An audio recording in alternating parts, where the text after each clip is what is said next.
अस्सलाम वालेकुम नाज़रीन, माया सनागुल तां ॾिसी रहिया हो न्यू मेराण न्यूज़ रुकयूं था ख़बरनि ॾांहुं। ख़बर शामिल कई पिया जुडो में रिपोर्ट आदिल अली कमरानी जी।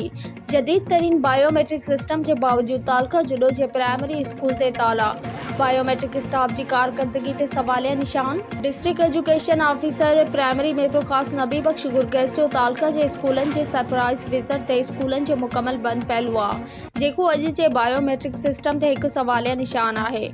उन विज़िट में बॉयज़ प्राइमरी स्कूल मंजूर होत, boys primary Ahmed Shah state, boys school Yakub Nahri ऐं बॉयज़ स्कूल हाकिम लिगारी मुकम्मल तौर ते बंद हुआ।